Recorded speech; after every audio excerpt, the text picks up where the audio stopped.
Hola, buenas tardes. Soy Lidia Elizabeth Hernández y a continuación voy a presentar el momento 3 de la actividad 2. Esto es de la asignatura de Anatomía y Fisiología 1. Y en este momento 3 voy a presentar distintas enfermedades. De la primera enfermedad que se va a hablar es de la enfermedad pulmonar obstructiva crónica, mejor conocida como EPOC. Esta enfermedad pulmonar obstructiva crónica es una enfermedad caracterizada por una reducción persistente del flujo del aire o la obstrucción progresiva y en gran medida irreversible al flujo aéreo asociado con una respuesta inflamatoria anormal de los pulmones a partículas nocivas y gases. Eh, Esta enfermedad, los síntomas o sus síntomas empeoran gradualmente. Hay la disnea, que es persistente, al principio se asocia al esfuerzo y aumenta con el tiempo hasta aparecer en reposo. Es una enfermedad que no siempre se llega a diagnosticar e incluso puede ser mortal. Esta enfermedad, vamos a ver ahora lo que son sus diferentes fisiopatologías. Em, los cambios patológicos en la enfermedad pulmonar obstructiva crónica o EPOC se producen en las grandes central de las vías respiratorias, los bronquiolos pequeños, que es la periférica, y la parenquimia pulmonar. La mayoría de los casos del EPOC son el resultado de la exposición a estímulos nocivos. Lo más a menudo o lo más común es el humo del cigarrillo. Vemos en la parte de la fisiopatología diferentes términos. La primera sería la obstrucción al flujo del aire durante la expiración. Es el cambio más importante en el EPOC. En la obstrucción del aire ocurren diferentes cosas, que es la inflamación, la acumulación de moco y la contracción del músculo bronquial. Posteriormente vamos a la hiperflación dinámica. En esta ocurre una obstrucción del aire y retarda la respiración. Y posteriormente el intercambio gaseoso. En el intercambio gaseoso, las alteraciones afectan la relación ventilación-perfusión, produciendo zonas mal ventiladas, pero bien perfundidas, responsables de la hipoxemia, y a zonas bien ventiladas, pero mal perfundidas, responsables del espacio muerto. La hipertensión pulmonar sería otra. En etapas avanzadas lleva a la hipertrofia y dilatación del ventrículo derecho y compromiso que se manifiesta por un cor pulmonar y falla cardíaca derecha. Posteriormente encontramos los músculos respiratorios. Están alterados. Hay un gran cambio en la forma y posición del diafragma, que se aplana y se desplaza hacia el abdomen, con lo cual disminuye su fuerza. Y por último, el compromiso sistemático, y esto es cuando la destrucción, el agotamiento físico, sumados con la obstrucción de los músculos respiratorios, limitan la capacidad para realizar actividades rutinarias y afectan su calidad de vida. Aquí podemos ver, por ejemplo, los pulmonares normales y los bronquios. Vemos que se encuentran saludables, y los pulmonares con EPOC, los bronquiolos pierden su forma y se obstruyen con la mucosidad. Aquí podemos ver la mucosidad. Las paredes de los alvéolos se disminuyen y forman alvéolos más grandes. Pero la EPOC también tiene dos formas principales, y la primera es la bronquitis crónica. En la bronquitis crónica se encuentra la inflamación prolongada de los bronquios, la cual implica una tos prolongada con moco y se define clínicamente como la presencia de tos productiva crónica. Se considera crónica si los síntomas continúan por posterior a 3 meses o más.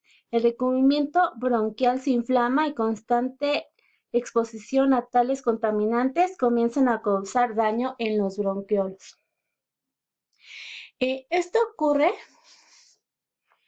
porque hay una obstrucción en las vías aéreas grandes y pequeñas causadas por la inflamación de estas mismas.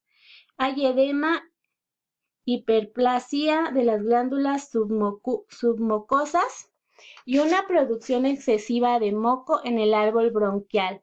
Y la tos producida, como ya había mencionado, posterior a 3 meses. Y esto trae un aumento con exacerbaciones agudas, o sea que se vuelve peor la tos. Los síntomas son secreciones bronquiales excesivas, obstrucción de la vía aérea, lo que produce un desequilibrio entre ventilación y perfusión, la incapacidad de compensar mediante el aumento de la ventilación. Aquí podemos ver cómo se ven pues obstruidos o inflamados estas vías. Algunas características de los pacientes es que pueden ser obesos, como ya habíamos hablado, tienen una tos excesiva, exportación frecuente con típicos, el uso de los músculos accesorios y la respiración es común. Los pacientes pueden tener signos de insuficiencia cardíaca derecha, como edema y cianosis. Y posteriormente podemos ver al enfisema.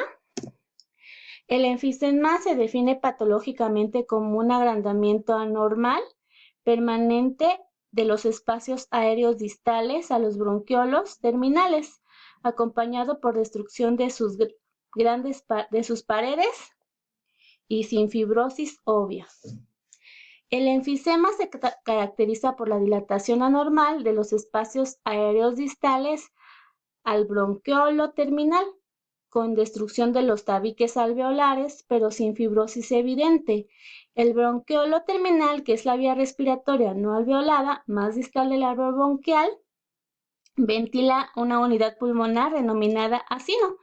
Distales al bronquiolo terminal hay 2 o 3 generaciones de bronquiolos respiratorios alveolados parcialmente, y después de esta zona alveolar en la que se produce mayor parte del intercambio gaseoso, los espacios aéreos pueden dilatarse en la zona alveolada por la destrucción o reorganización de sus paredes, el cual implica un daño a los pulmones con el tiempo.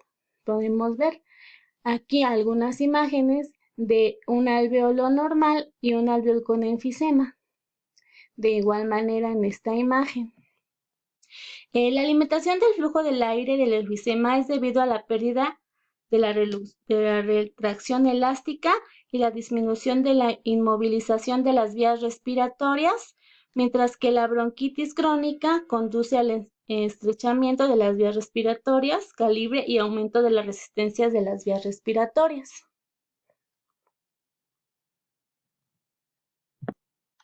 Bien, a continuación paso a la siguiente enfermedad, que es la apnea del sueño y su fisiopatología.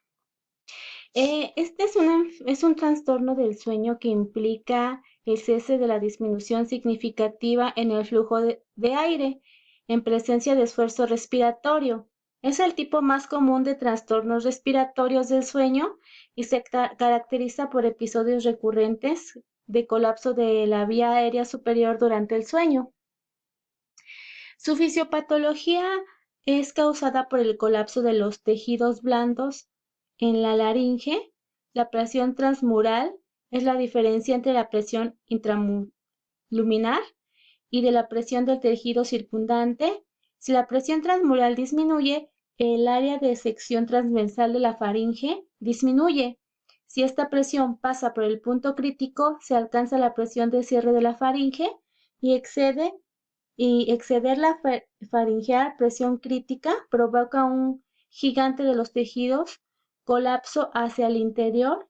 La vía respiratoria se obstruye hasta que las fuerzas cambian la presión transmural a la fuerza neta del tejido, que es menor que el de la presión crítica. La vía aérea permanece obstruida y la apnea del sueño, su duración es igual al tiempo que sobrepase la presión crítica.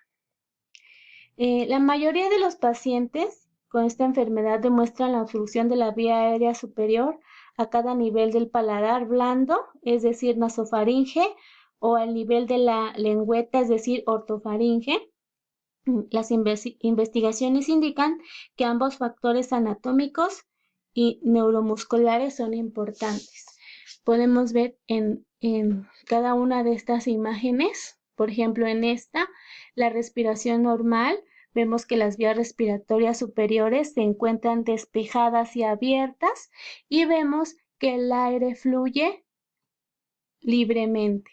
A lo contrario del episodio de apnea obstructiva, vemos que las vías respiratorias superiores se colapsan, lo que produce los ronquidos y las apneas.